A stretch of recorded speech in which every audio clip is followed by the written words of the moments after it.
হিন্দু ধর্মের প্রতি শ্রদ্ধা রেখেই বলছি, তাদের ধর্মে একটা বিধান আছে যে আপনি ভালো হিন্দু হতে চাইলে আপনাকে গোমূত্র পান করতে হবে, মানে গরুর পেশাব পান করতে হবে।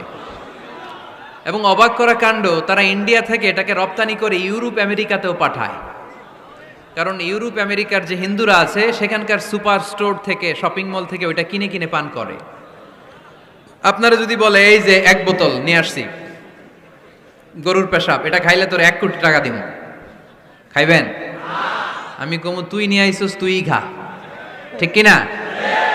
কারণ আমাদের রুচিতে এটা ধরে না, ইসলাম এটা আমাদেরকে শিখায় নাই। তো ইসলামটা হচ্ছে রুচিসম্মত ধর্ম, স্বভাব সুলভ ধর্ম। তারপরে হিন্দু ধর্মে ছোট বাচ্চাদেরকে পবিত্র করতে হলে, মেধাবী করতে চাইলে গোবরের স্তূপ করে ওখানে ফেলে দিতে হয়।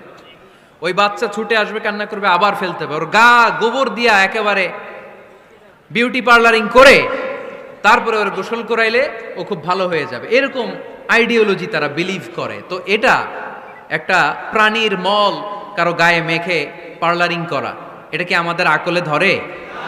আমাদের ধর্মে এরকম কোনো বিধান আছে? হিন্দু ভাইরা যদি থেকে থাকো, just ponder on the news, এই বিষয়গুলোর উপর একটু থিঙ্ক করো, একটু ভাবো, চিন্তা করে দেখো। ইসলাম হচ্ছে দ্বীনুল ফিতরা, স্বভাব সুলভ ধর্ম। এইখানে মনে মানে না এরকম কোনো বিধান আল্লাহ দেয়। 7 নাম্বার হচ্ছে দ্বীনুল ইলম, এটা জ্ঞানের ধর্ম, জ্ঞানের উপর প্রতিষ্ঠিত। এই ধর্মের প্রথম কথা হচ্ছে পড়ো। প্রথম কথা কি? আরবিতে কি? বিসমি রাব্বিকাল্লাযী, read in the name of your lord who has created. পড়ো তোমার প্রভুর নামে যিনি তোমায় শিখিয়েছেন। সুবহানাল্লাহ পড়েন।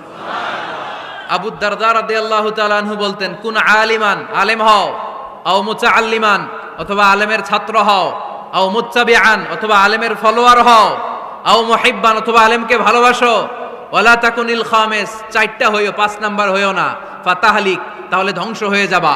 5 নাম্বারটা হচ্ছে আলেম বিদ্বেষী, খবরদার আলেমদের পিছনে লেগো না, তাহলে তোমার দিন দুনিয়া আখিরাত সবটারে বরবাদ করে দিবে কে? এটা নলেজের উপর বেস করে ধর্ম, এখানে উল্টাপাল্টা কথা বলার সুযোগ।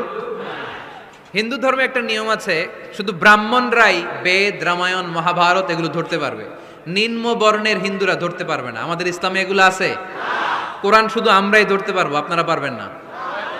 অনেকে এরকম বলে যে আলেমরা কোরআন ধরবে, অন্যরা ধরতে পারবে। তো কেউ যদি আপনারে বুঝায় খবরদার কোরআন ধরা যাবে না, এটা আলেমরা ধরবে, তোরা ধরতে পারবি না, মানবেন কথা? এই তো বাঘের বাচ্চার মতো উত্তর। দাঁড়িয়ে বলবেন কোরআন সবার। আমি আরবি বুঝি না, আমি বঙ্গানুবাদ করে কোরআন বুঝবো, কোরআনের দাওয়াত করবো, চিল্লা এখন ঠিক কিনা? বাল্লিগু আন্নি ওয়ালাউ আয়া, প্রত্যেকেই প্রেরণার বাণীবাহকের কাজ করতে হবে। যতটুকু জানি পৌঁছে দিব।